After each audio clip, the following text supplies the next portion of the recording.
like trying to be able to see. Okay, wait, hold on.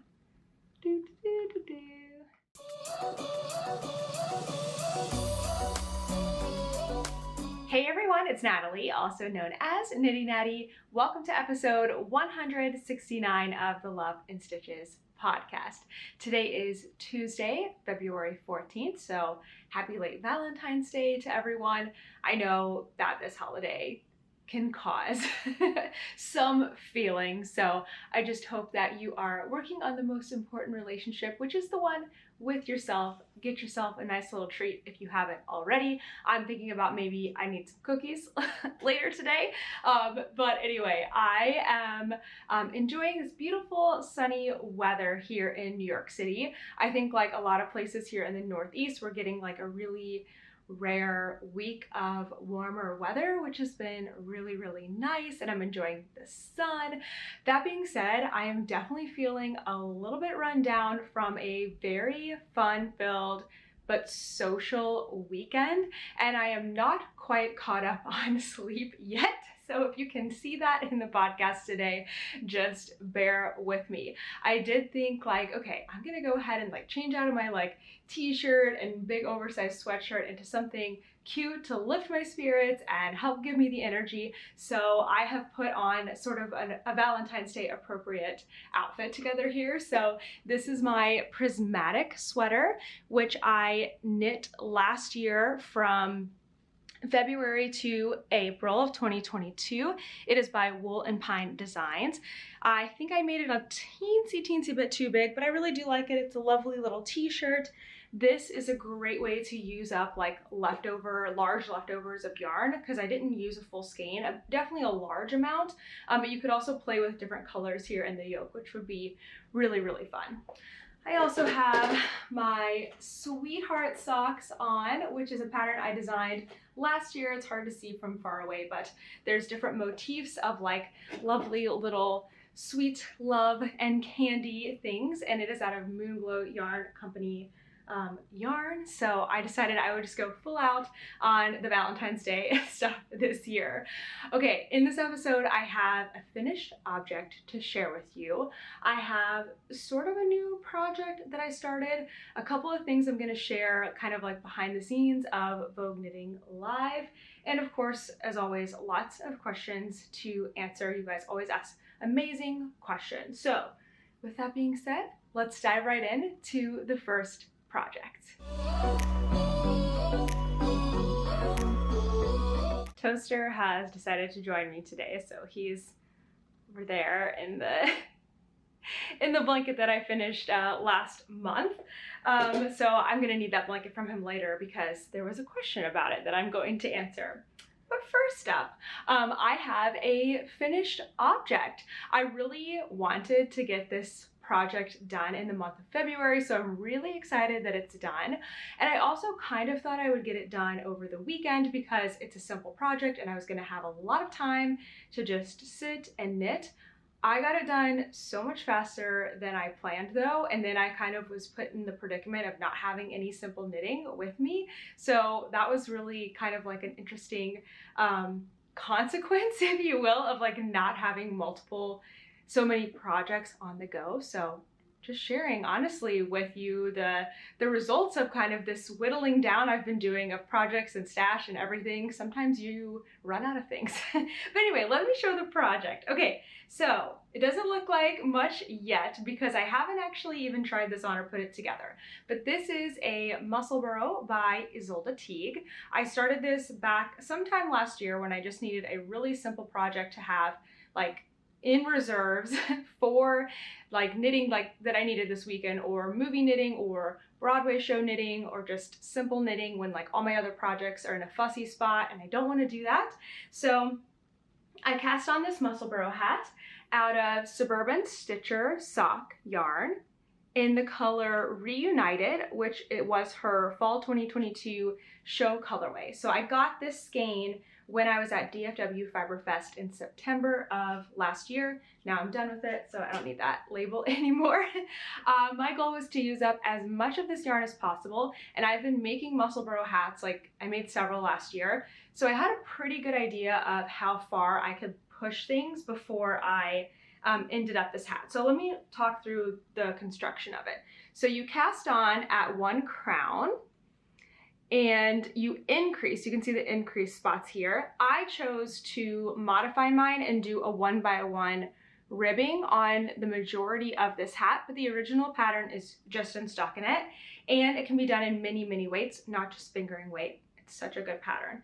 Then you just work a big long tube. So from, let's see, from here to here where my fingers are, I didn't change my stitch count at all. You're just working in pattern, which again is stockinette for the actual pattern, but you can do all kinds of different things.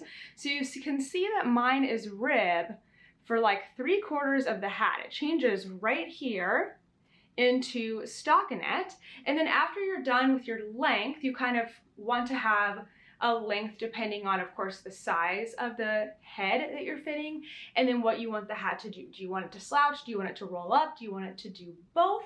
And I'll share my section, my number of inches in just a second. But then you decrease here on the other end and you finish off. You have a hat that when you fold it up is a double layer, very warm, very nice looking hat. I love this hat pattern so much. And it's really great because you can use up the majority of a single skein of fingering weight yarn, which is really nice because sometimes we have all these skeins in our stash and the only thing we feel like we can do is maybe a sock, and that's just not the case, as I'm learning. Like, you can put it in a yoke of a sweater. That's always really nice. You can make a really lovely hat. So I really wanted to use up as much as possible, and since I did this with another hat, I had an idea of how many grams of yarn I needed to have to reserve for the final crown, like when I started to decrease down here on the second end. So from my last hat, I knew that was about 8 grams for me, for my size, and I'm making a size kind of in between the adult, small, and medium. I kind of like messed with the stitch counts. I'm like, I have, I think like 8 stitches less. I don't know, this is from the original pattern. I have the actual stitch count in my project page so you can see all the more detailed notes of like what I did. But this is just a size that works for me on the needle that I use, which is a size 2 needle. So I worked until I had 10 grams remaining because I knew I would need about 8 grams and I wanted to have a little extra, you know, just in case like this didn't come out like the last one did. I think it's not a good idea to ever go like exactly down to the number of grams you need, especially because the scale I use most of the time is measuring in whole grams, not decimals. So when I weighed the last one, it could have been like 8.4 grams and I didn't know that. I thought it was just 8 grams and then I really only have 7.6 grams remaining. Anyway, so I wanted to have a little extra in there and it worked out great. I ended up with just this little teensy bit of yarn left. This weighs approximately 2 grams. So it seems like the crown did take around 8 grams again, which is just great. And this little scrap is not something, well, actually, I think I'll probably just add this little scrap to my magic knot ball. I was thinking about just starting to throw small scraps into a Ziploc bag, collect them, and then eventually when I have a substantial amount, like give them away again. But I don't know if I'm really gonna build up that many. So I'll just start adding these to my magic knot ball. I have an idea for that in the future. So I'm gonna start adding to that. So I will probably tie this in to my magic knot ball. I should have grabbed it, but it's like a big ball of yarn that like when you have little bits of scraps, you use a magic knot to tie it. And then I'm just making a ball of yarn for now. That's all I'm doing. Okay, so I think that's, oh wait, the section links, and then we'll try it on.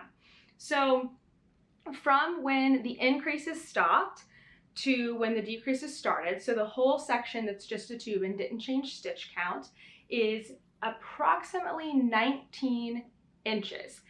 That is, wait, is that right? Hold on, sorry. I do have this project page. Oh gosh.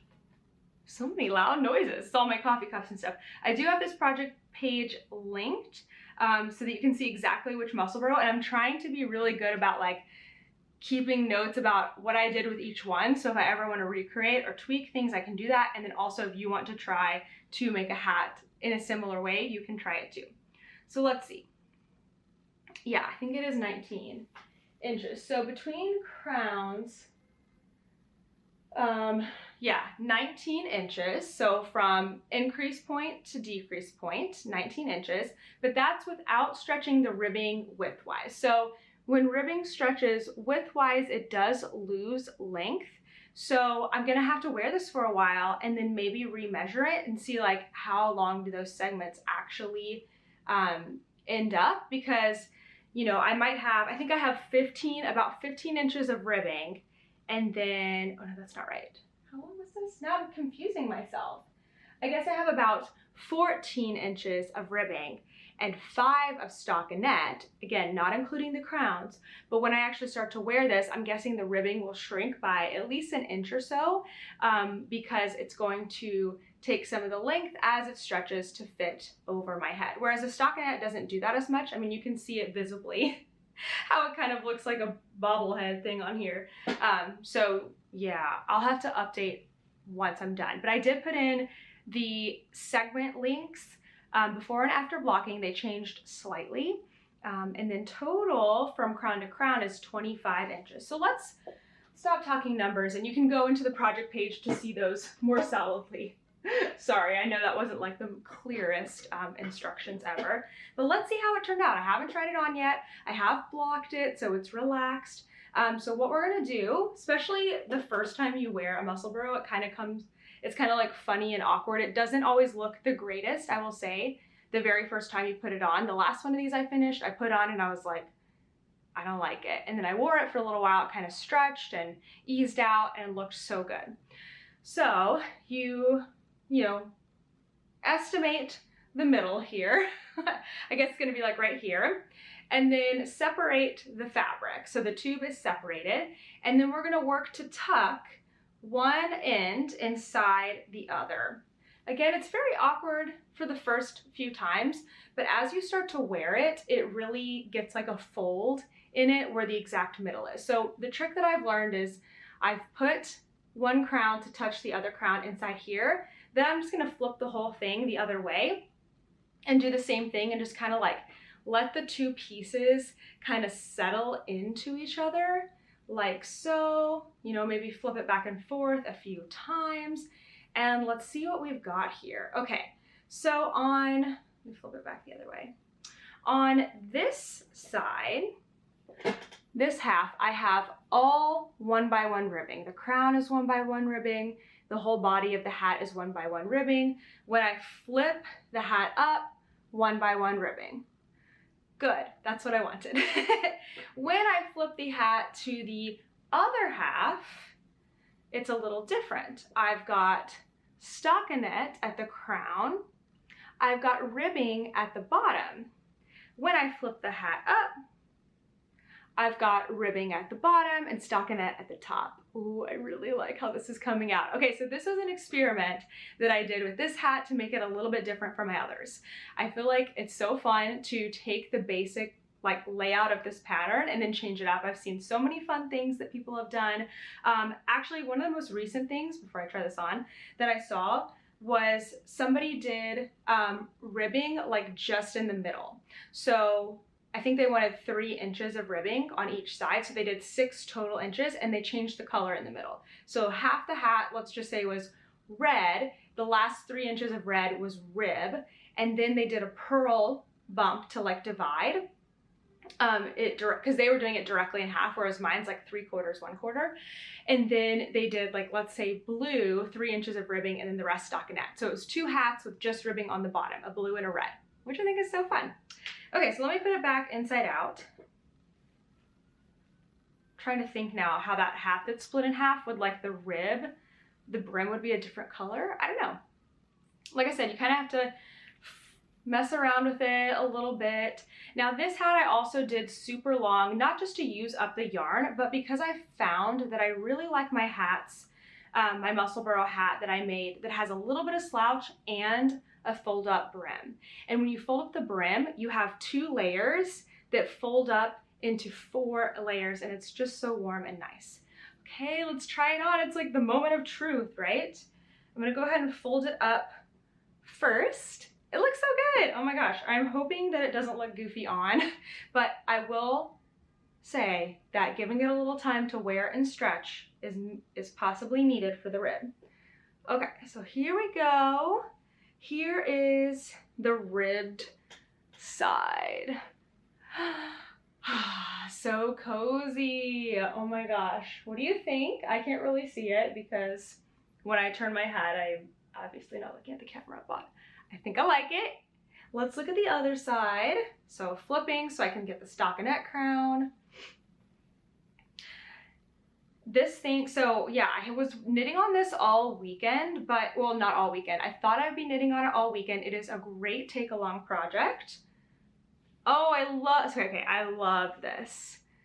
I love this stockinette side. It'll probably kind of like ease out and flatten out a little bit, but I love that with the rib rim. Okay, so if you don't love ribbing, you could definitely just do, where's my measuring tape?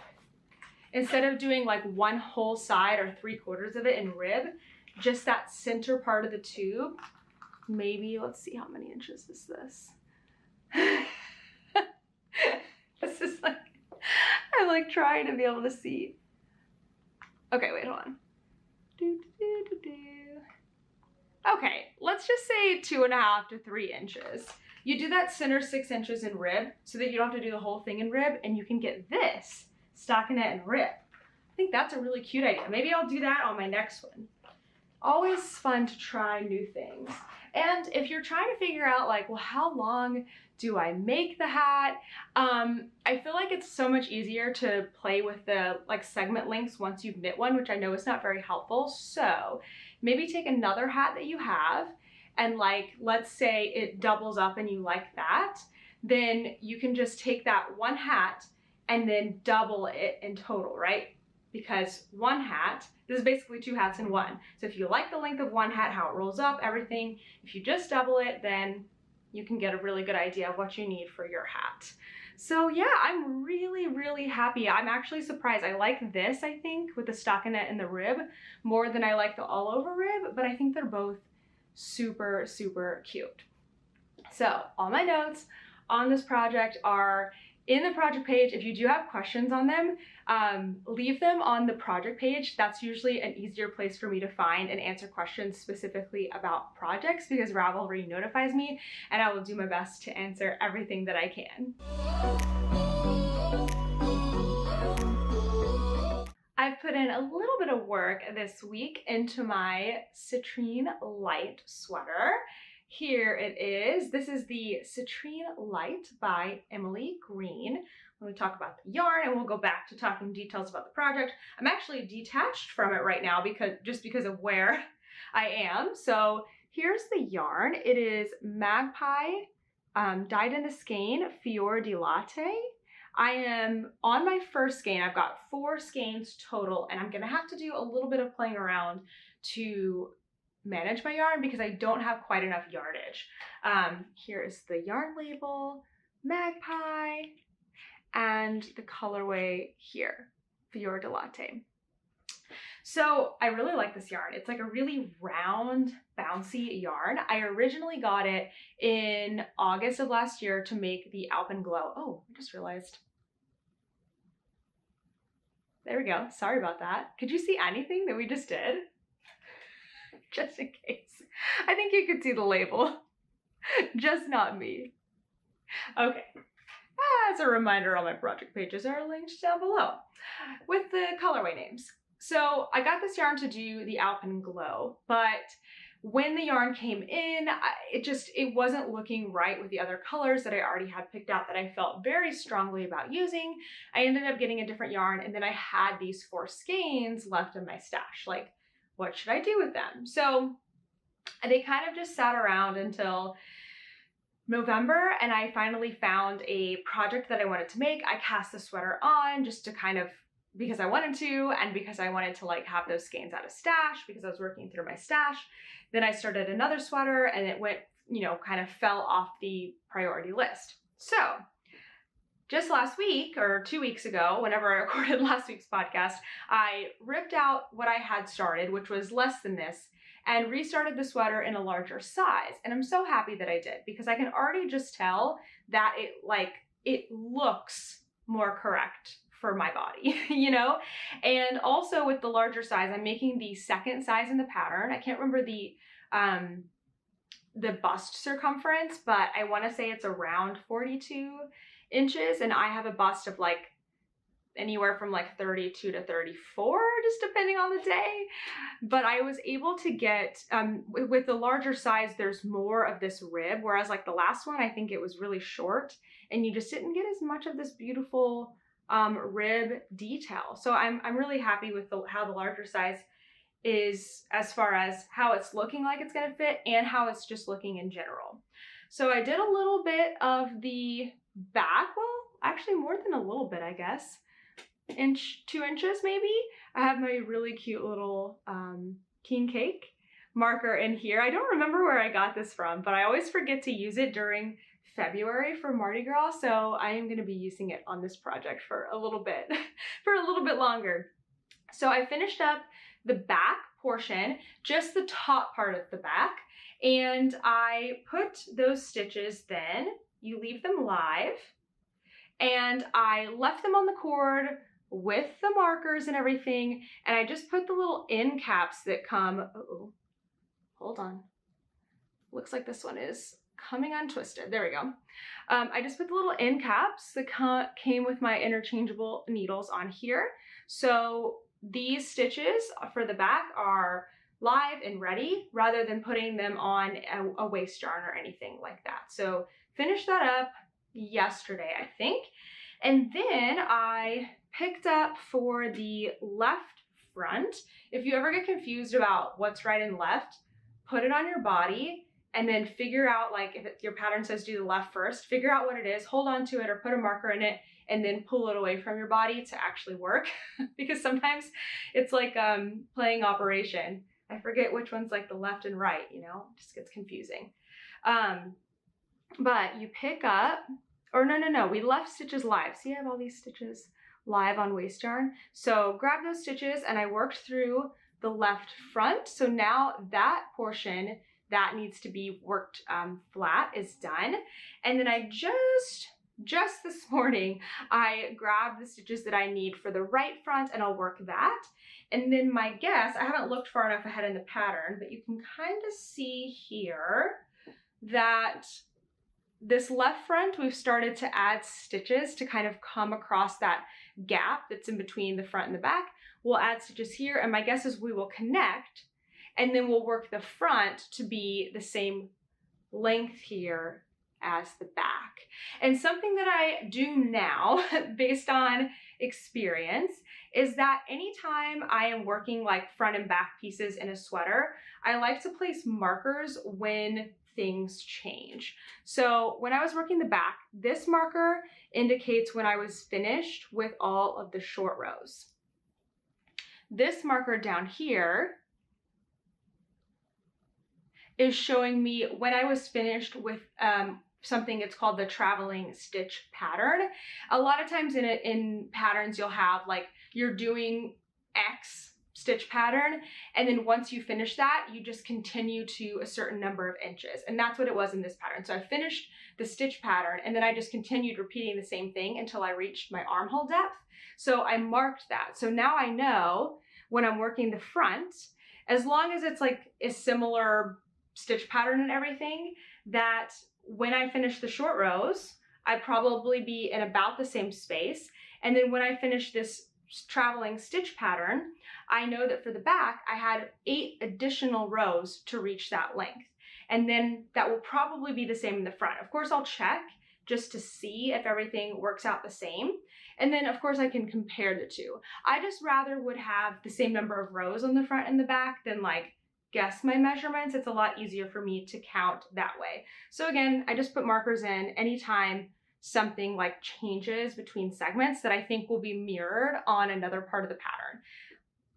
Better example for this, I think, is sleeves. Like when you finish the decreases or increases or whatever, place a marker, and then on the other side you can see when that happens in the same spot. If you do X number of plain rows without changing the stitch count, markers are your friends. So yeah, this is going really nicely. I'm enjoying the pattern so much.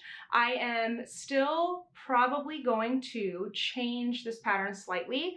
The sleeves have the same twisted rib pattern all the way down on the citrine light, whereas on the original sweater that Emily Green designed, the original citrine, it's just a stockinette sleeve. I did see a comment last week that said, you know, think about the stockinette will probably make a larger sleeve than the twisted rib. And I'm really glad you said that, so thank you to that person. I had not thought about that, so I may need to consider my stitch count when picking up sleeves. Maybe I would have needed more stitches for a twisted rib because it will shrink, and maybe I don't need quite as many for stockinette. Like if I picked up the same number of stitches, it might kind of look ripply. So I will definitely keep that in mind when I start my sleeve. I'm kind of getting to a place with sweaters where I feel, I guess it depends on like how the sleeve is constructed, but if it's just a tube without short rows, I feel pretty confident about just picking up a number of stitches that fits right into the armhole that I created, rather than trying to exactly follow the designer's like rate of pickup. I think that kind of works better. So, you know, it's different for every pattern, but I'll probably be considering more what works for my armhole that I created more than what the stitch count says in the pattern. I did make one other change. I am knitting a size 2, but the armhole depth is a size 3. So based on the sweaters that I have finished in the past few years that fit me best, I learned that I need an armhole depth that is 5.5 inches. So that's what I have here, is 5.5 inches.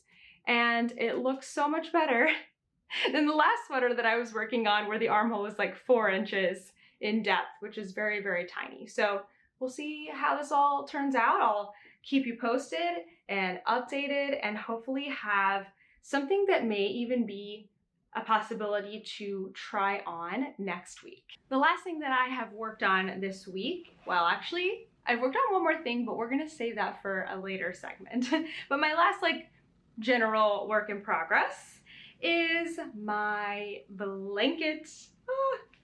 It's getting so big. I mean, of course, it's only growing bigger. It's not getting smaller, but I am proud of the progress that I made despite getting a little behind with Vogue.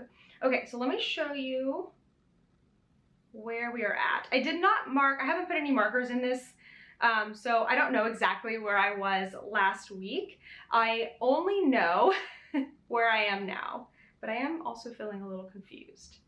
Oh, here we go. Okay. Let me stand up and show it to you. So this is my Scrappy Granny Square blanket, and it's getting too big to show on camera here. So I do have a photo that we can show you here. That is this blanket laid out on our queen size bed.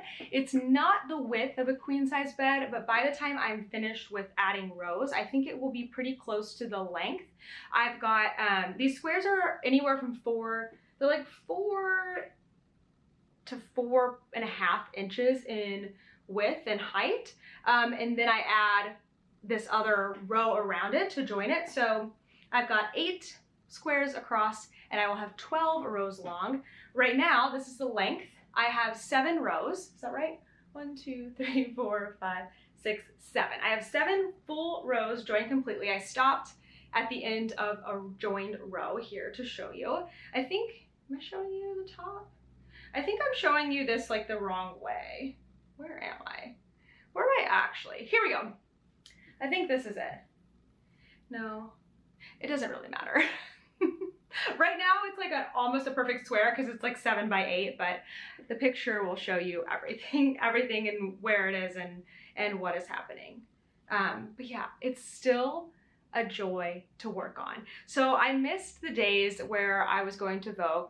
My goal is to work on this for 5 squares every single day, and I kind of have a short day and a long day. So my short day is when I'm working up 3 sides of 5 squares. So 1, 2, 3, 1, 2, 3. And my long day is where I also need to go all the way across a row, joining squares to the top. Oh, that's why I'm confused, because I just finished working all the way around squares. That's where I'm at right now, actually, is I'm gonna come back today, and I'm going to add a whole nother layer of 8 squares all the way across the top here, and then they will be like free floating for a little bit before I work the other 3 sides of them. They'll just get joined along the bottom. I am doing a continuous join as you go. It has been working out super, super well. So I am 7 rows in to a 12 row blanket, and I am getting close to the end of my first skein of fingering weight yarn. So you can see it's being held here in my Crochet Yarn Cozy. This color is just perfect for putting these squares together. The yarn is Moonglow Yarn Company.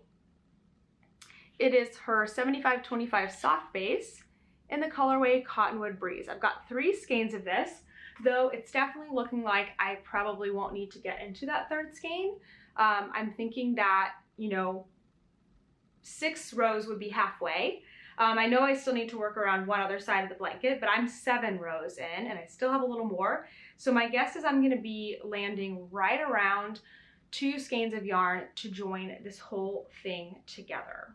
So that's nice. I think that's great. And I also have another color for the border, but we'll come back to that later on. So I am just loving this. It is so much fun to work on. And I think I forgot to mention last week, I can't remember if I came back in and said this or not, but I had it in my notes for today too. When I'm working on this, I find it really important to not have it just in my lap, because then I'm like bent down over it and like rotating it. I have to rotate this whole blanket. Now that it's getting big, especially, you have to rotate it for each side of the square. That's kind of a lot. And so I found it really helps if I have a pillow or my other blanket that's finished to kind of squish up into a mound on my lap. I've also been using the actual bag that I have the rest of the squares in yarn in and just kind of squishing it in my lap.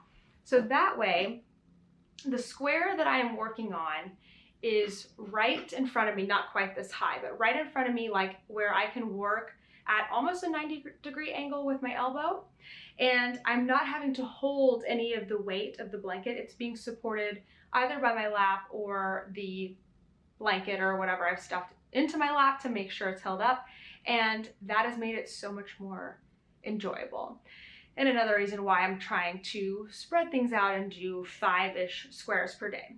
So I have 56 squares joined so far. I'm a little behind, but I will talk about my plan to get caught up, back on track here over the next few days, here in the next little bit, a few segments away.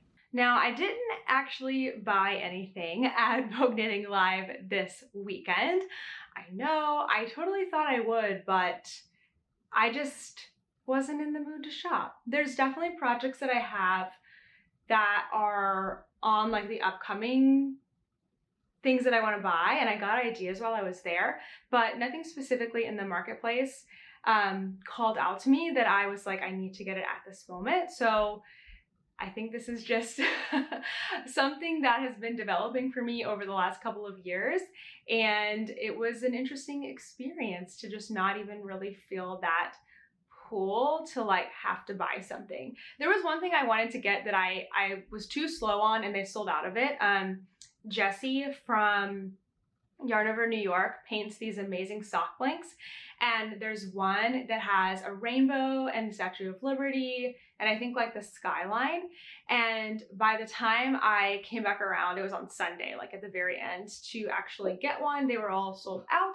So I would have gotten one of those. I thought that would have been a really good like souvenir slash backup sock blank to have if I need to just cast something on. So I'll get one of those eventually. It's really, really cool. But I did walk home with quite a few things. Again, not things that I purchased, but things that either came in the like goodie bag that was part of the package that I bought for Vogue. I also won something, which was really fun. So let me show you those things. So if you signed up for a certain package at Vogue Knitting Live, you were essentially purchasing yourself a gift because you got a goodie bag which had 2 big items in it. I love that they had 2 like really nice items, whereas sometimes you'll get like a bunch of small little things that aren't necessarily things that you would want to go and find for yourself. So I found that much more suitable for my preferences. But it came in this little tote bag that I think is really cute. It says I love New York, but with a yarn heart and some knitting needles in it. And then it says Vogue at the bottom. I use these kinds of things all the time. I like them because they're really small and I can like fold them up inside my little backpack purse. And then when I'm out shopping, if I need to like pick up something at Target on my way home, or I don't know, I have an extra knitting project or whatever, I can just throw them in here. So that was really cute. And then inside that were the two big things. So the first was this book, 6,000 pullovers, 6,000 plus pullover possibilities. Haven't looked through this at all. I am not 100% sure. Oh, actually, I may hang on to this one. I don't know yet. I need to look through it and decide. I do find that I don't really use books. I don't go to books very often when I am seeking out information. I am much more likely to Google or go on YouTube. So I am having that debate with myself right now in the small book collection that I have, if it is worth me hanging on to books or not, because of my own, just like the way that I use them. But that's for another day. That came in there and it looks like a lovely book for sweater construction. The thing that I'm most excited about and definitely am hanging on to is this beautiful Hohi bag. So we got to choose when we signed up which color bag that we wanted, and every single one I saw was beautiful. But of course I had to have the magenta, which is the bright, bright pink. It's just a nice big bucket bag from Hohi & Co. And it is a like a leather bag. And then it has these handles on the side, which are actually really cool because they swivel all the way. So they swing up so you can kind of hold them like this, and then they swing out of the way. Mine has been laying flat, so it's not standing up very well, but once you have stuff in it, it stands up quite nicely on a flat surface. So you can just pull your yarn out of there. There were so many people using theirs during the show. There was like a beautiful light pink, a brown, a lavender, just so many. But the coolest part is that it was custom for Vogue Knitting. So it says together again. This was the first Vogue Knitting Live since 2020. And it says VKL, or Vogue Knitting Live New York 2023. So I am going to love and cherish this bag so much. I think it's super, super cute. And my friend Amy was actually using hers kind of as a purse, like with her sock project in there and other items, just because it's large enough for that. So I love this and I'm very, very pleased with this. So that all came as part of the larger package that you can purchase, but there were a lot of other items that were given away. We got like a little goodie bag at the cocktail hour that was sponsored by Rowan, and then we got a huge goodie bag at the gala dinner. And so I'm not going to show all of that today. I'm just going to show one more thing that I won. But in my big goodie bag, I was kind of like opening it up, and like other people around the table, I'm like, hey, are you going to use this yarn here? Now you have two of them. And we kind of like exchanged things, because I just knew, for me personally, I am not inclined to use a yarn just because it's come into my possession.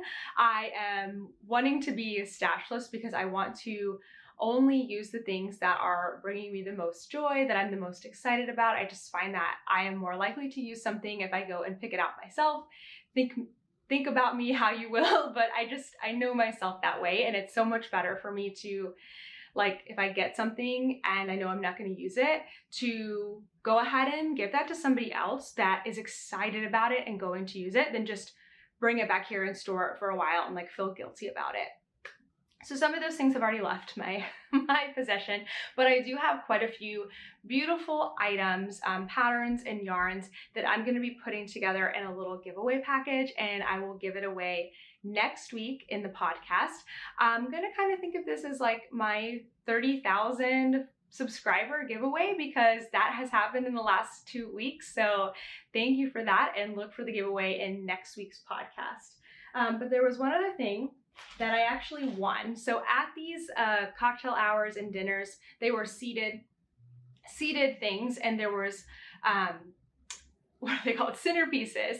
And what they did, it was so fun. The centerpieces had usually like a glass jar, some yarn, and like little twinkly fairy lights like You can't see them, but I have them. I turned them on today. There we go. These little twinkly fairy lights like I have behind me.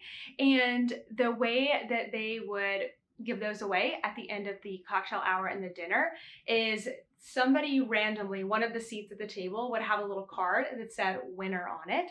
So at the dinner, I happened to just sit in the seat where the card said winner. It wasn't like obvious, it was like in a stack.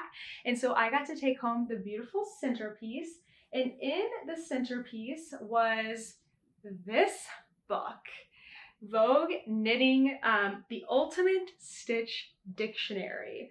And I need to look, I think I have a totally different Vogue knitting book. Yeah, I do.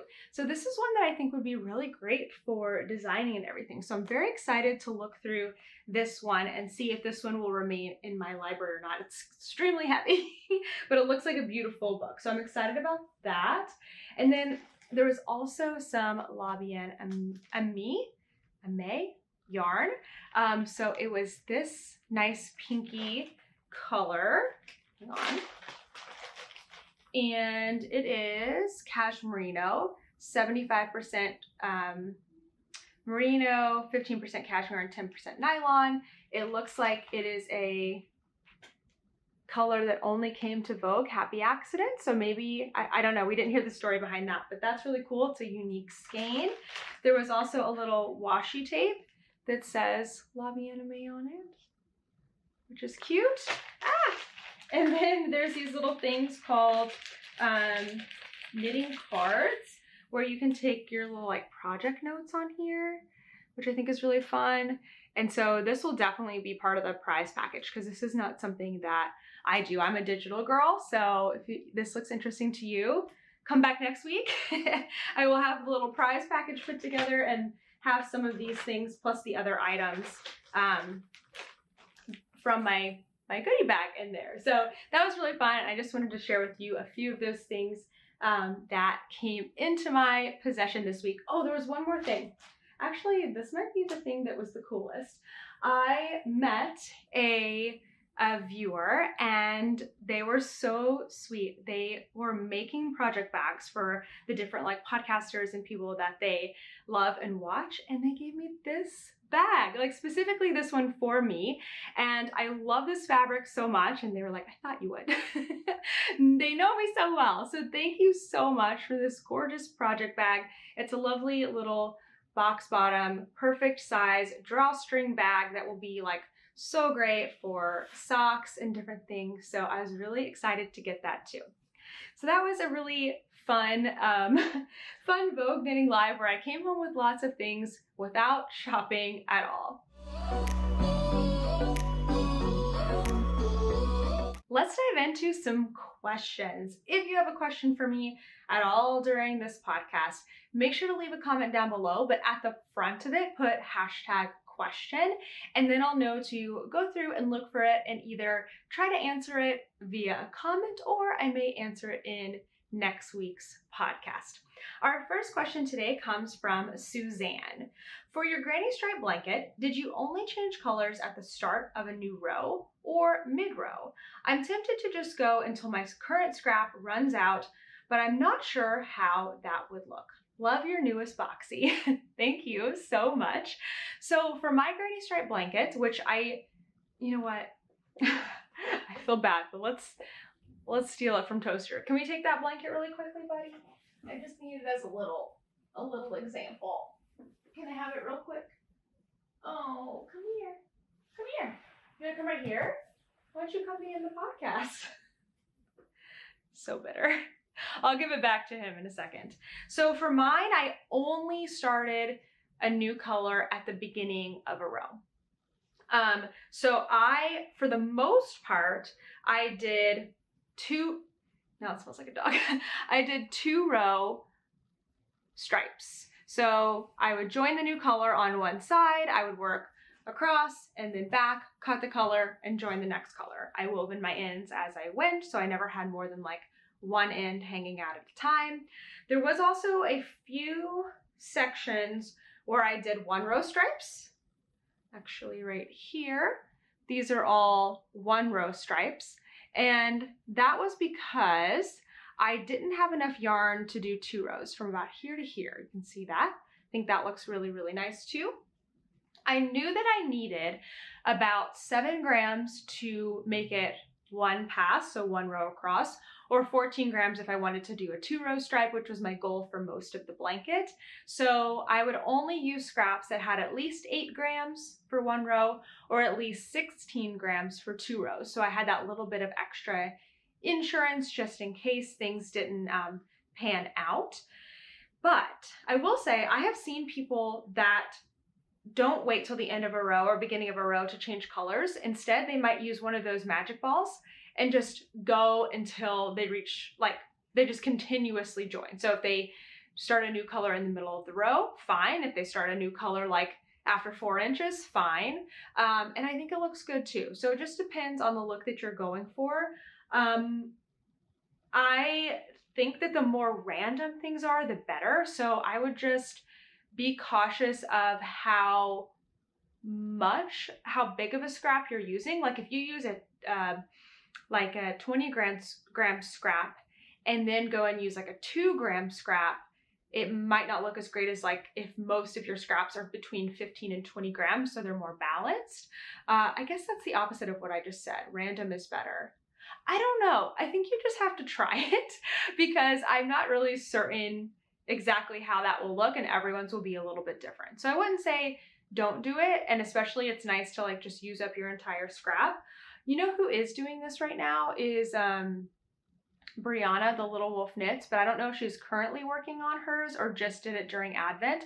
She wound all her 20 grams, they were all 20 grams, but she put them together in a magic knot ball so that she could just continuously work her granny stripe blanket and not have to stop and join in new yarns, and also use up all of the 20 grams of each one.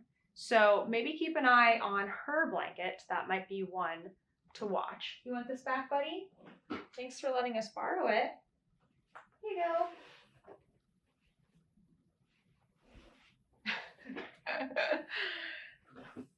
I like blame him for taking the blanket, but I love putting it on him. He will go up and snuggle it if it's just laying there. All right, question number 2. This question is from Becky. Did I see you on the Drew Barrymore show audience a while back?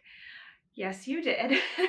So I was trying to find any photo evidence from this or any video evidence, and I couldn't find it. I used to have a link, but I don't know how to find it anymore. It was the episode with Jonah Larson, who is Jonah's hands, and we filmed that episode in August of 2021.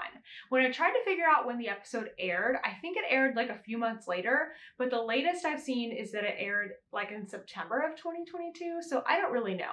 But it was a fun experience. So the Drew Barrymore show is filmed about, I don't know, 3/4 of a mile away from where I live in Manhattan.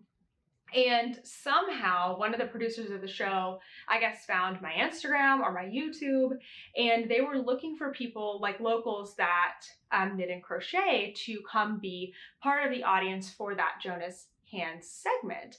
And that way we could be knitters and crocheters to ask the knitting and crochet questions, which was really cool.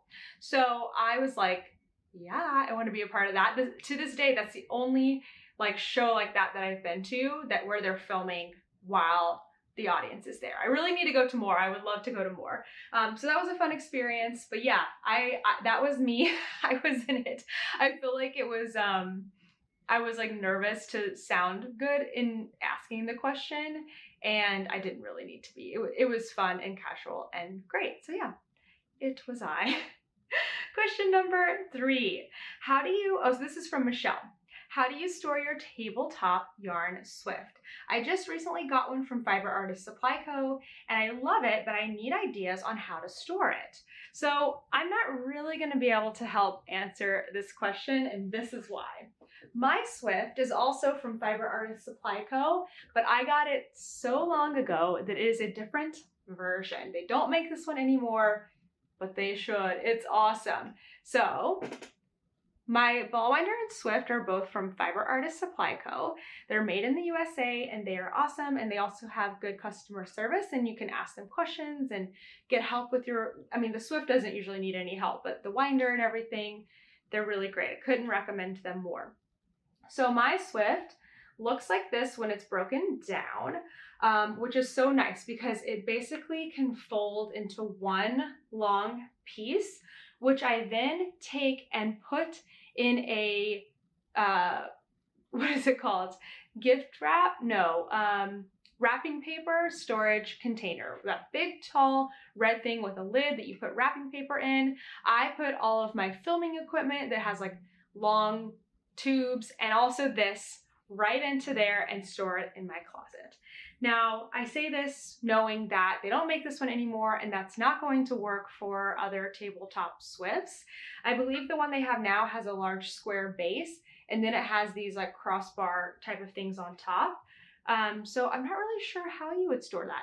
I don't know, does it break down into something kind of like this? If it does, I would say it's so worth breaking it down and putting it away every time you use it, because how often do you really wind things? You don't need it out all the time. But you know what just came to mind is I did used to keep mine open and stored on my wall. I found two really large hooks that would fit around these crossbars and I had it all set up and I just literally hooked it into the wall.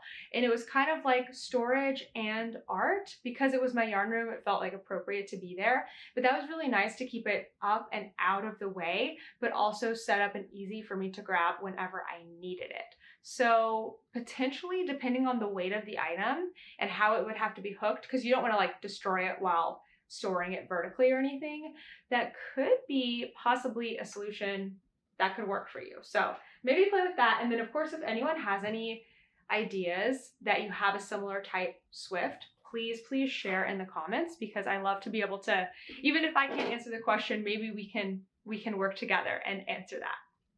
Question number 4. Is from Danielle. I really appreciate you sharing your process for goals. I'm usually pretty averse to concrete goals, but I am finding I'm having difficulty accomplishing a few things. How do you keep track of your progress? Do you use paper or a particular app? Thanks.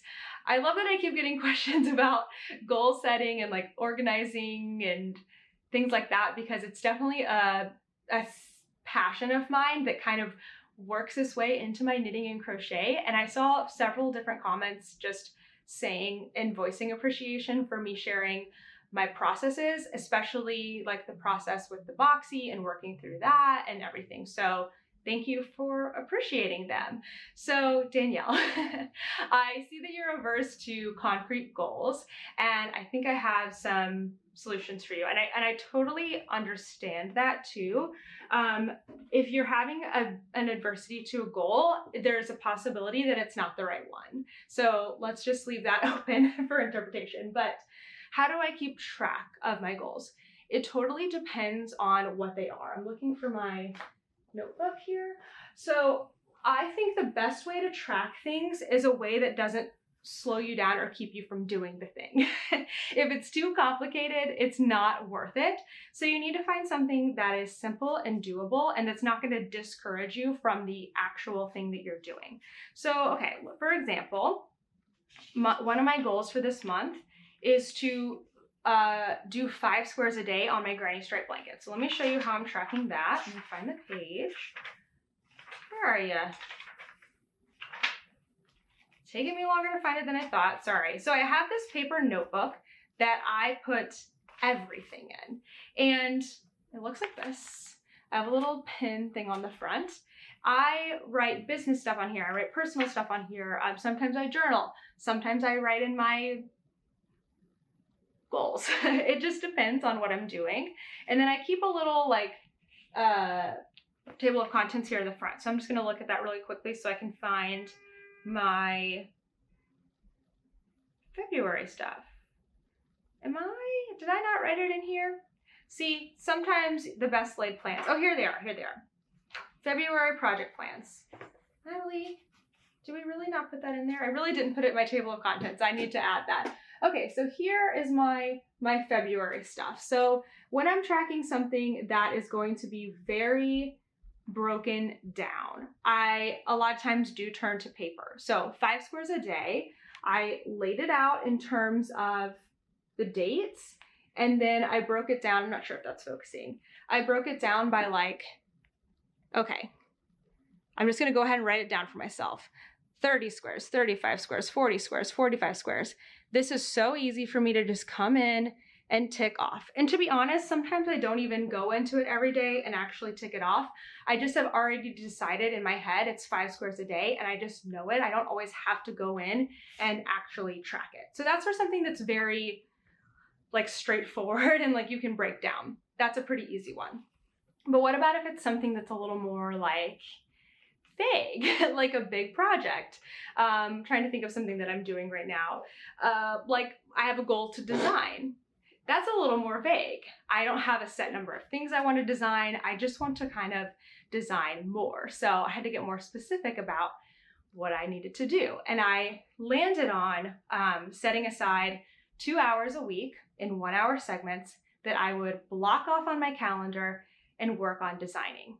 This works really well for me too, especially when it's things that are so big. It's hard to break down all of the tasks that need to be done. I just set aside some time and then know that I am committing to that time, and I'm going to sit there and I'm going to work through all of the feelings about not wanting to do it. I'm going to do something in that hour. I'm going to work on it, and it gradually gets easier for me. So if it's something more vague and something bigger, I'm not using paper because it's going to change so much over time. Instead, I'm using my Google Calendar, and I am putting it into little segments, and I am like committing to those. And also on the Google Calendar, it's easy for me to like, if my schedule changes that day, I can say, okay, my 1 hour I was planning in the morning now needs to be in the afternoon or the next day or something like that. But I can visibly see all of the times I've committed to for that goal. And then 2 more things. I'm so into this, sorry. But I think what's important about goal setting is deciding on a time when you're going to check in with yourself and see how it's going, and then decide to adjust from there. Do I need to pivot? Do I need to make changes? Is what I'm doing working? And it's good to have that already decided. So for my personal goal setting and stuff for the year, I check in every 3 months and do kind of like a larger reflection and looking at things. So every single week I am doing planning for my schedule because I have my own business, and if I don't decide what I'm going to do for the week, I just wake up and I'm like, I don't know what I need to be doing. What's going on? So every Friday I sit down and I plan for the next week. But then every 3 months I sit down and I'm like, okay, how did the quarter go? What do I need to do for the next quarter? It doesn't have to be as regimented as that. But if you're like, okay, my goal is to design for 2 hours every week, after 1 month, maybe I stop and I'm like, okay, it looks like I was only able to design for 1 hour, one time per week. Why was that? Was it my schedule? Am I just having a hard time designing? Am I not liking the designing? What's the reasoning behind that? And then going, okay, moving forward, how do I want to approach this? Is this still important to me? Do I want to try another method? Making sure to stop and celebrate the progress that you did make and all of those things. So my last thing, promise, is reflecting. So I saw that you said that you don't really like concrete goals, and I'm wondering if that's because you feel stuck when you set a concrete goal. I totally get that. I don't like to my reasoning for not wanting to set a concrete goal is because I'm afraid I'm not going to make it and I don't want to fail. So better to just not make the goal at all. I'm not saying that's your reason at all, but I've learned that about myself. So maybe taking some time, whether you just are sitting there thinking about it, you're in the car thinking about it. I find that writing sometimes, it doesn't have to be pretty or nice or take half an hour, 5 minutes of just writing down your thoughts seems to really go a long way. At least it does for me. So maybe just stopping and saying not why do I not like goals? You don't need to figure that out. Just pick one goal and why am I having a hard time with this goal? Is it an actual physical barrier like time, schedule, something that you can look at from a different perspective and rearrange and adjust? Is it a mental barrier? Is it fear? Is it overwhelm? Is it, I don't know, you don't have to put a word to it. You can just put feelings on the paper or put feelings in your head or whatever, and just look at that and then decide, is this something I want to pursue or not? And if it is, just decide to do it scared and do it anyway, or do it feeling overwhelmed, or do it feeling afraid, and just start. And with time, you'll figure out the rest. Again, if you're checking in on yourself, I've gone way too long on this, sorry. I love this stuff. If you are still not doing the thing, then you can reflect on that too and ask yourself why. Is it really that important if you're not doing it? It might not be. But if it's really a priority to you, you can look at the other reasons that might be stopping you and make a plan from there.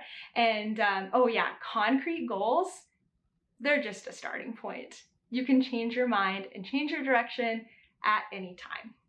Okay, cutting myself off. Stop talking about goals. Last question here is from Amanda.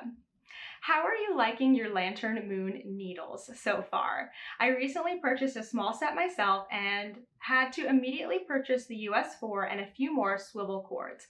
I found when I first started knitting, the needles felt a bit sticky, but after rubbing them down with a clean cloth, they were great. They're so lightweight and smooth, but not as slick as the Knit Picks needles. Okay, I have gotten this question a lot, and I would love to share my thoughts with you. I think in the future, I'm still leaning towards kind of a comparison between the ChiaoGoo Fortes and the Lantern Moon needles. They're not the same needle, but just like some food for thought on both of them. But I want to give myself more time to really work with them. So I recently purchased for myself these Lantern Moon ebony needles. The sun is coming in quite bright here, so they are a wood needle. They come, you can get them in different like size sets. Hold on, let me get the needles and let me fix this. I recently got this set from Lantern Moon. It comes with, let's see, 1, 2, 3, 4, 5 needle tips from size 3 to size 8, but not size 4, and we'll talk more about that in a minute. I did end up purchasing the size 4 needle tips separately because I do find for me, I use sizes 3, 4, 5, and 6 the absolute most. So it wasn't really necessary for me to get their full interchangeable needle set, which goes up to a larger size. I just don't use those.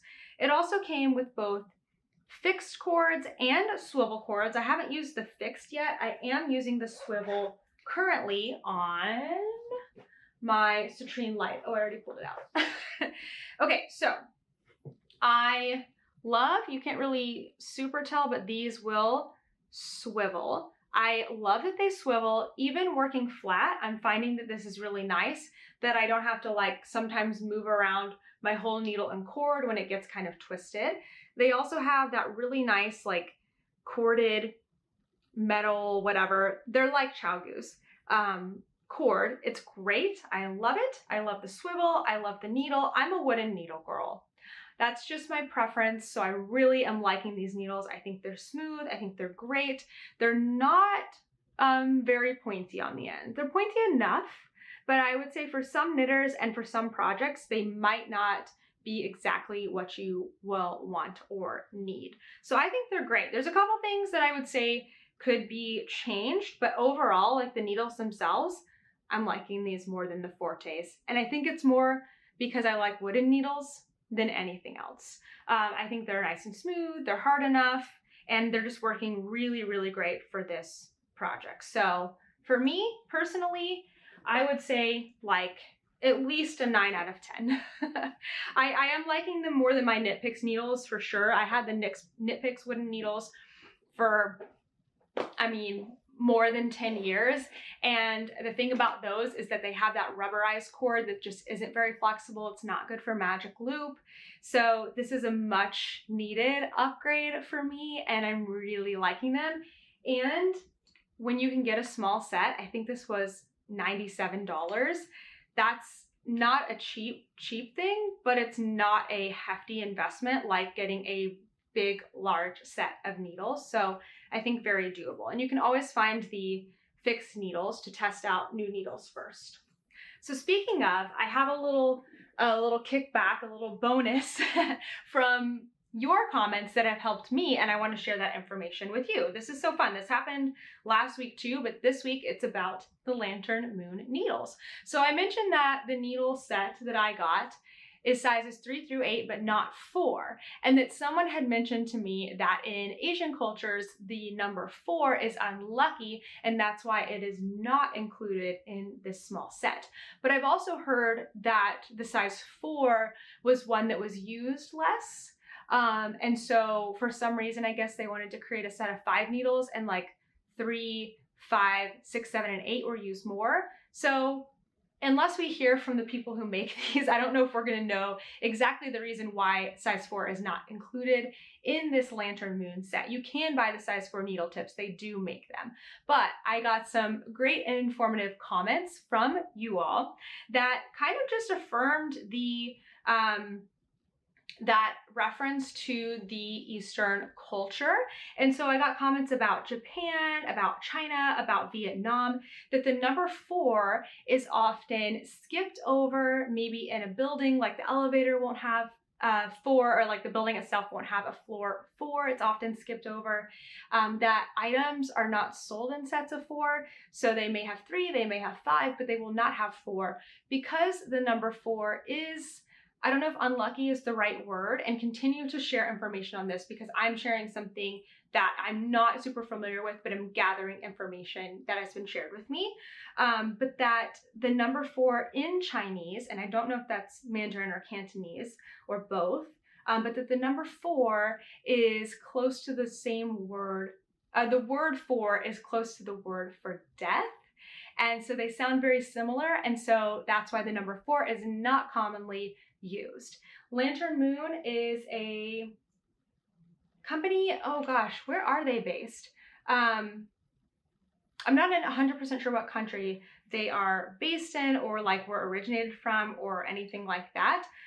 But they do have that culture in mind, I think, when they're creating their things. So there you go, a little more background and information about the number 4. Maybe I should just reach out and ask them about that so we can get a solid answer. What do you think? Do you want me to email them and try to find out? Maybe I should just do that instead. That would have been much easier. But thank you all for your comments about the number 4 and informing us and informing me. And then I wanted to share that back with all of you.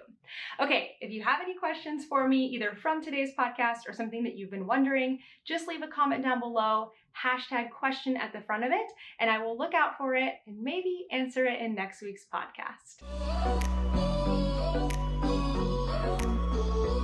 I've got a little more for our news section today than usual, and also a new event that is coming up. So first off, the newest video is the Vogue Knitting Live vlog. So if you haven't watched that and you're curious to hear more about the event I was talking about, where I got all of those different items from that I won and everything, and the gift bag, make sure to go check out that Vogue Knitting vlog. I don't want to go into detail here because there's so much in that vlog, but Vogue is basically a knitting conference, I think is maybe the best word for it.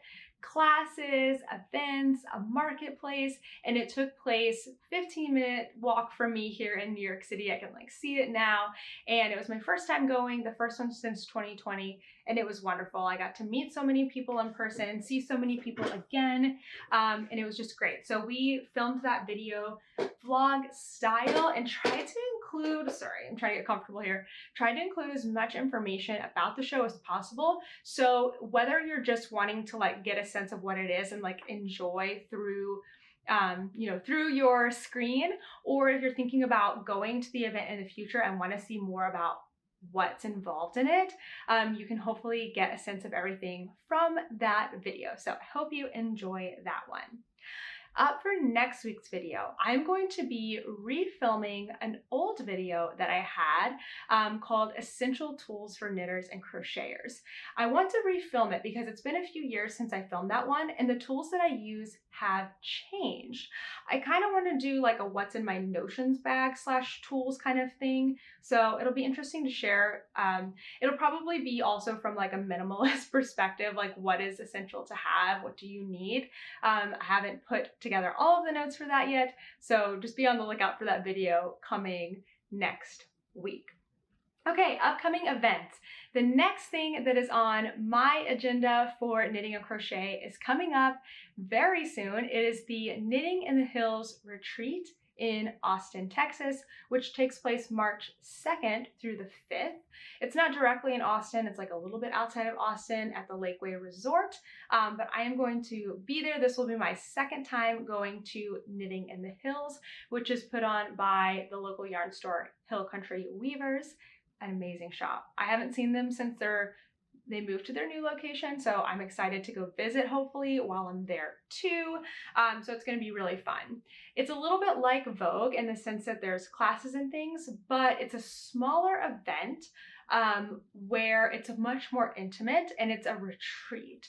So rather than it being like just a really big convention center type of thing, it's like, I don't know, they are very similar, but this one has a different feel because everyone is kind of getting to know each other. We are taking classes and things like that are not all together, but then it seems like there's always people at night hanging out, knitting, crocheting. We're having all our meals together, and it's going to be really, really fun. So if you want to go check out last year's not last year's, 2020 is when I went last. If you want to check out that vlog, you can see that, get prepared for it, and then I will be filming while I'm there in a couple of weeks. So I also want to do a video kind of showing how to prepare for something like this, whether it's a retreat or a convention, and things maybe you need to know or need to have. So I am planning to put on Instagram a question box sometime in the next couple of weeks, asking for questions. So if you do have questions for me that you would like me to answer, like about just going to big knitting things in general, look out for that question box on Instagram and I will try to answer as many questions as I can in that video. Last thing is that the Sock Week sponsor form is now open. So let me back up here. Sock Week is a make-along that will be in July. It's every summer. This is our 5th annual Sock Week, I believe. So Sock Week 2023 will be coming up in July.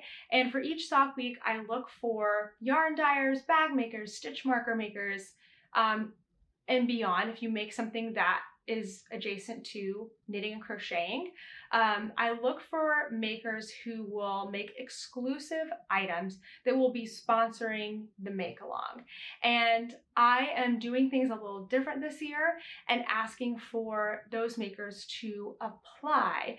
Usually I am reaching out to people, but I felt like this would be a better way to find new makers, like find people who maybe aren't in my circle that like I see on Instagram all the time. And I always have used this event to find new people or like smaller makers and kind of shine a light a little bit and like have other people see them. So I thought this would be a really good way to do just that, and also see who is interested in participating, because it is a big commitment and a lot of items to make. So if you are a maker and you do something in the yarny world and you are interested in Sock Week, please check out that application. All the details are in there. It's going to be open for exactly 2 weeks, and then it is going to close firmly because we have a lot of work to do before July. There's a full timeline in the application that you can look at. So make sure to go through all of those things before you begin. Kind of have an idea of what you might want to make for Sock Week 2023 and a good idea of your own costs, both your retail prices and your materials costs, because that will be something that will be in the form. So you'll need to have that ahead of time. But again, that form is going to be open for 2 weeks. So you'll be able to take your time to gather all your information together and to apply to that. And then anyone who is going to be a Sock Week sponsor will be notified in early March, but it will be a secret. So you have to keep a secret for a very, very long time. So just, if you can't handle that either, please don't apply, because we have to keep it a secret for like 2 months, I think, 2 or 3 months, which is tough, but I know you can do it. All right, that's all for the news segment. So let's move on to the next one.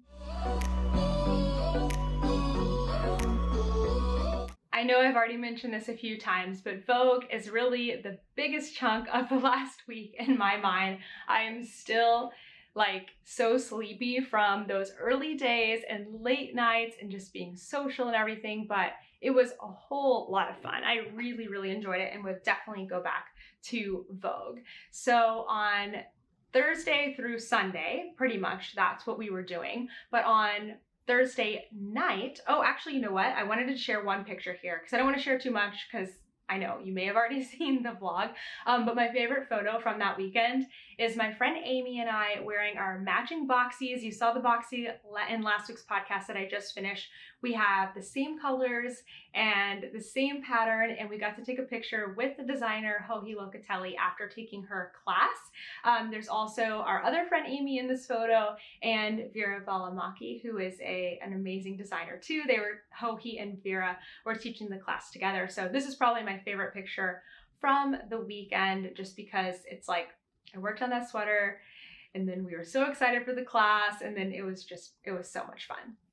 But going back to Thursday night, that was a Saturday class. On Thursday night, we went to see Hadestown. Kent came with me to that one, and it was so good. Hadestown is a Broadway show, and I knit on my muscle burrow during Hadestown, and that's because of the classes I had on Thursday that were mostly lectures, and then Hadestown. I pretty much finished my hat up to the crown on Thursday, and then I finished it on Friday, and then I was like out of knitting for the weekend because my sweater and my blanket were not on the go knitting projects. I'll show you what I cast on in just a second though. So that was on Thursday. Then we had all of Vogue Thursday through Sunday. On Sunday, after my last class, which ended at noon, we had made plans to head from New York City back to New Jersey with my friend Amy and her husband, and take Toaster with us as well. They had a car, so they were driving us back to their house and attend a small Super Bowl party. It was Super Bowl Sunday, so we did that, and we went over to one of their neighbors' houses who has an amazing finished basement with big TVs, and they had barbecue catered. It was great. I brought over my granny square blanket because at that point I had been 5 days of missing my granny square blanket, and missing it like literally I wanted to work on it so badly, and also very behind on my pacing. So I brought that over with me and worked on that during the Super Bowl. Rihanna was great, right? It was so awesome. And then we headed back home on Monday in the early afternoon to kind of get back into our routine, get back to work. I worked on my citrine light in the car and cuddled Toaster. He was in between us. And so it was just a really big weekend. Like when I think of it, it's like, no wonder I'm just tired and exhausted, and it will take me until the next weekend. Luckily, we don't have any plans, I think, this weekend. I might have a knitting thing. I can't remember. I'm not going to worry about it right now. But hopefully I can get a couple of days where I like don't have to set an alarm. I know parents, I know I'm very fortunate to be able to do that, but I need my sleep. I need it so badly. I don't know how I survived years of college, years of waking up at 5 a.m. to teach and like sleeping very little for most of the time. I just know I'm not doing that anymore. Not right now. I need my sleep. I am still reading Spare by Prince Harry, but I'm almost done. I think I'm like 80% of the way through. I am definitely enjoying this part where we're more in the current day. Now I'm in the part where he has met Megan. He's engaged to Megan. So that's been much more enjoyable for me to read than the parts where like he's at war. That's just tough to read, a little harder for me to read, and a little slower. So I'm moving through the book at a much faster pace now, but I'm also excited to get into another genre here after I finish it. We didn't watch much TV last week. Of course, I watched The Bachelor, and then we've been, we're on the second season now of Abbott Elementary. That's our lunchtime show. So that's been really, really nice.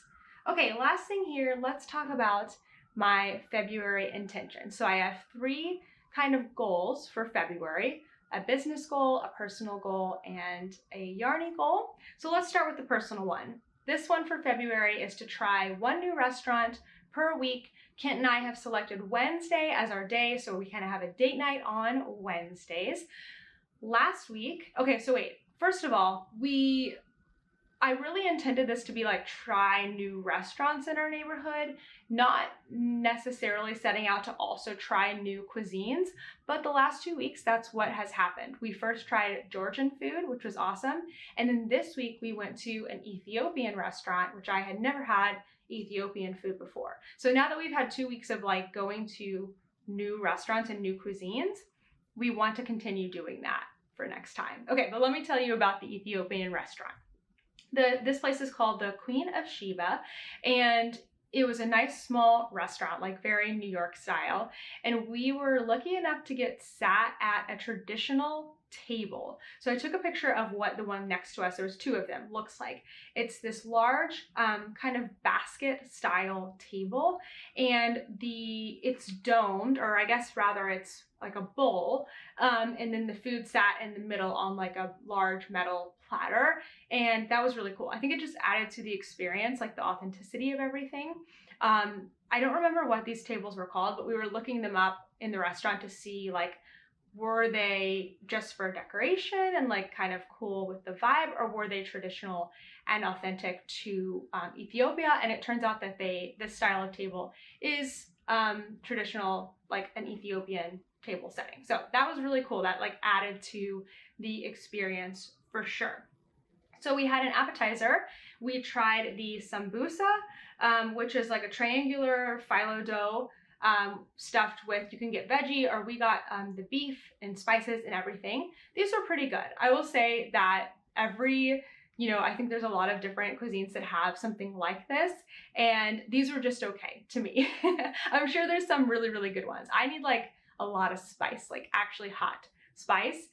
So these were pretty good. So I was kind of thinking, okay, it's good.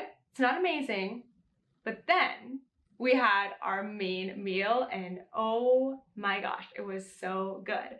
So what we had was called a combination sampler. I don't think that's like any type of authentic name. I think that's just what this restaurant named it. But we'll put here on the screen like what was in it, because I don't know what any of these words mean. Literally no idea. Kim had done some research ahead of time and knew that there was going to be, I think there was like 3 or 4 different meats and then 3 or 4 different vegetables on this platter. And like, that's what I needed to know. I'm like, just tell me, like, is it meat? Is it vegetable? What kind of meat is it? There was chicken, there was beef, and there was lamb. So I was like, cool, I eat all of those things. Let's now try it. So this was super cool. It came on this dough. It was thin but spongy. I would say the closest thing would be maybe like a crepe, but it was not like, it didn't taste like crepe at all. It was definitely thicker and spongier, and it was these like piles of the spiced meats and the different veggies, and oh my gosh, the greens were so good, but there was no utensils. So instead, they gave you another stack of the dough, which we'll put a picture of here, and you would tear off a piece and then scoop up a little bit of the like pile on the table and eat it with your hands. At least that was our understanding. Nobody instructed us to do this, but they also didn't give us any forks or anything or spoons, so we deducted this from the things that we were given. And so that was also like a really neat experience too, to eat something different in a different way, which was just so fun. It was all just a very cool experience. Just for like size here, I put my hand next to the sampler. You can see that here, like how big this was, this meal that we were sharing, and you can see the metal platter there then into that traditional table. It was really, really cool. If anyone is familiar with Ethiopian food, is Ethiopian or been to Ethiopia, and you want to share, correct or share more details on the things that I shared today, please do. This was just our one experience at an Ethiopian restaurant in America, in New York City. So it was a really great experience. I would totally go back to this place and definitely try more Ethiopian food because it was delicious. So good. So yeah, hopefully this coming week we're gonna try a new cuisine as well. So stay tuned. It's been a success so far. 2 out of 2 weeks we've gone to a new restaurant in our neighborhood. And also this meal was like $50, which was great. Not expensive for New York City. All right, my business intention for February is to design for 1 hour 2 times per week. I was only able to do 1 hour this week, where I was actually sitting during the workday on my computer and designing. I actually did work on it a little more after that. Wasn't exactly planned. So, you know, I got 2 hours in, but like not exactly. My intention is really to be like on the computer writing the pattern or like figuring things out. So this week I continued working on my tall and stripy socks that look like this. I'm making a few more tweaks in my second iteration of the pattern, and that's actually a new project that I cast on here. So after I finished my muscle burrow hat, I didn't have any small or easy projects on the needles. So I already had this yarn from Mustache. Let me pull it out. I bought this yarn. It's a self-striping from Mustache Yarns to cast on specifically for these socks, but also kind of to have a February sock that's like pink and Valentine's Day-y.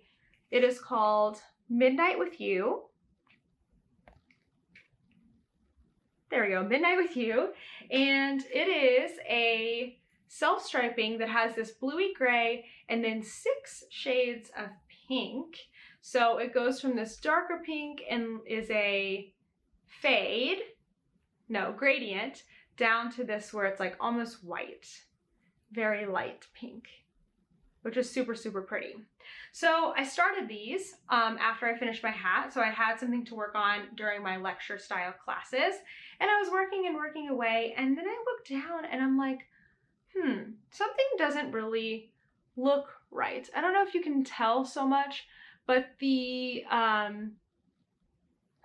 like slip stitches here, the slip stitch pattern, it's not really standing out here in these socks. Now this is a different yarn base, it's a 75/25, but my original socks like this are the exact same yarn in the same dyer.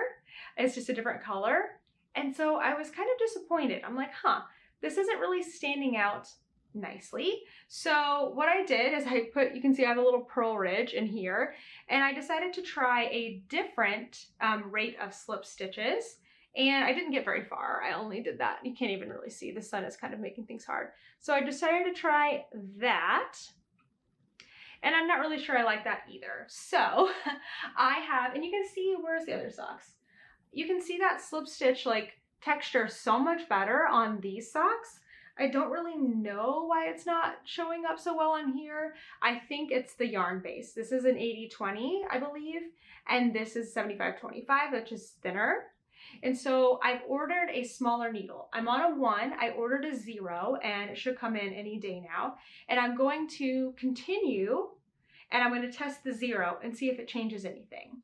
Because before I send this pattern out into the world, I need to know how to tell people, like, okay, if you're working your slip stitch pattern on this base of yarn, try this needle. But if you're working it on a thinner base, you might need to go down a size.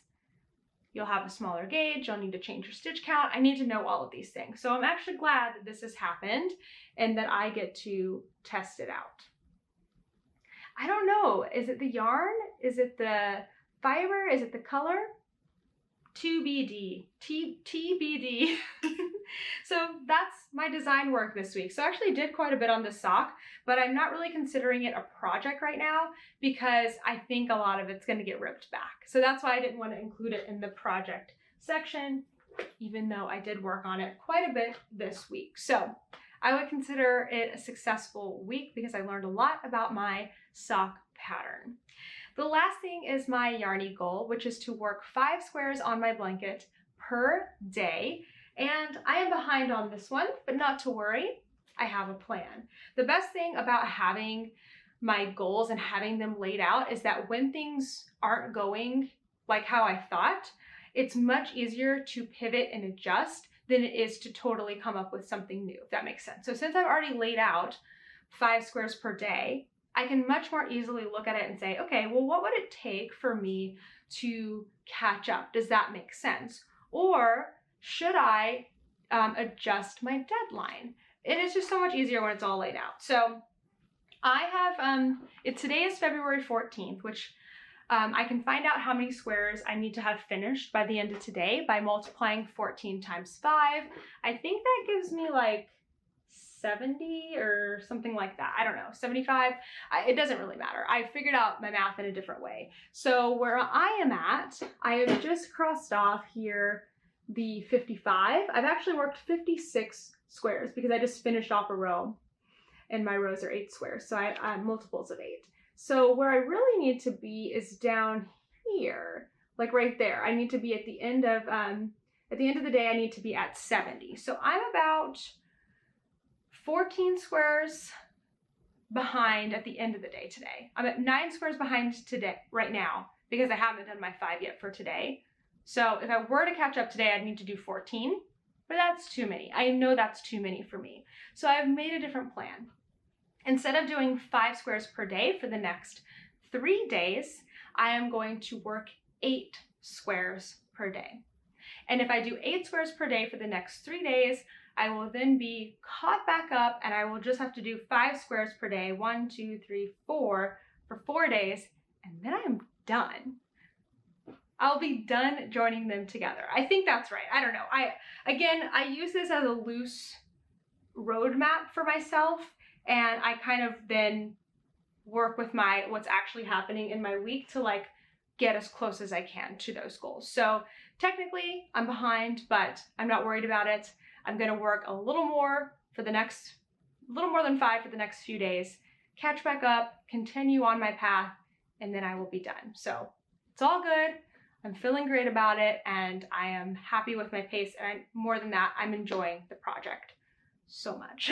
So much so I'm thinking about if I really want to work on, like, my plan originally when I was going through all my scraps is that after this project in March, I would actually cast on a knitted project for my advents.